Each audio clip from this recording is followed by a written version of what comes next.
Self-trust doesn't just live inside your head. It shows up in the boundaries you set when parenting a struggling young adult.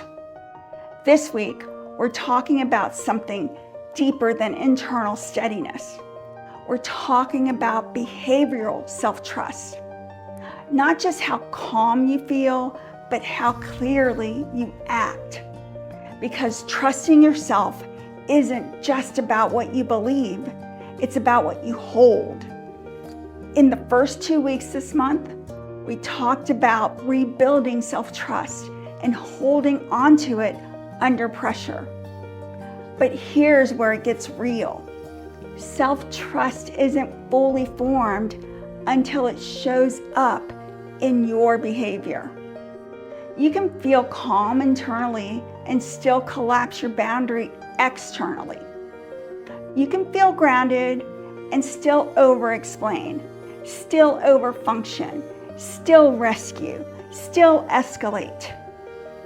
Behavioral self-trust is when your external clarity matches your internal steadiness.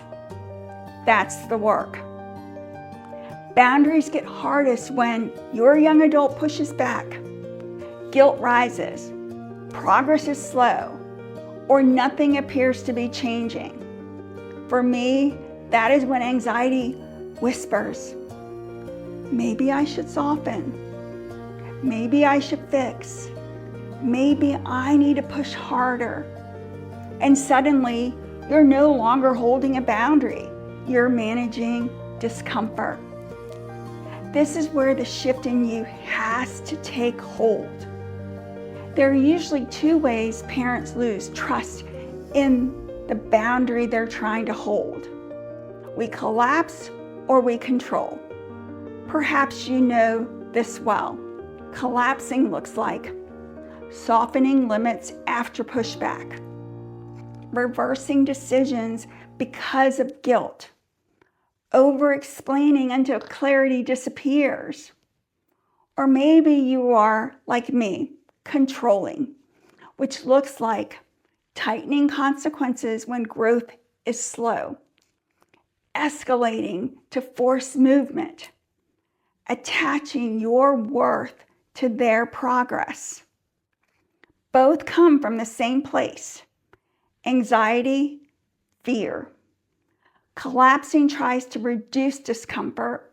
Controlling tries to guarantee outcomes. Behavioral self-trust is quieter. It looks like saying the boundary once and letting it stand.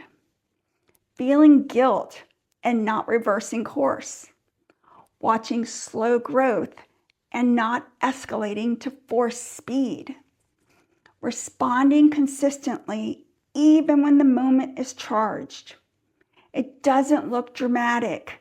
It looks steady. There was a time when holding a limit felt like holding my breath. I remember thinking, if I stay firm here, will I damage the relationship? And then I noticed something. The discomfort I was feeling wasn't a signal that the boundary was wrong. It was a signal that the boundary mattered. That's different. That emotional cost of holding a limit doesn't automatically mean you shouldn't hold it. Sometimes it means you're stepping out of an old pattern. One of the clearest markers of trusting yourself is this: knowing what is yours and what is not. Your boundary is yours. Their growth is theirs. Your response is yours.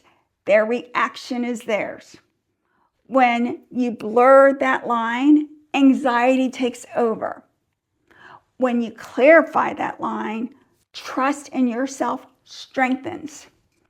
Intensity feels powerful. Consistency feels repetitive. But here's the thing. Trust is built through repetition, not through dramatic moments, not through long speeches, through the same calm response again and again. through the same limit held again and again, through the same refusal to rescue again and again. That's behavioral self-trust. When behavioral self-trust strengthens, something changes. You stop chasing reassurance. You stop needing them to approve the boundary. You stop reacting to every emotional wave. You don't collapse. You don't control. You stay steady.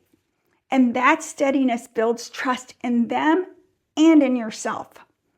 If boundaries have felt harder lately, it probably means you are being consistent and holding the line.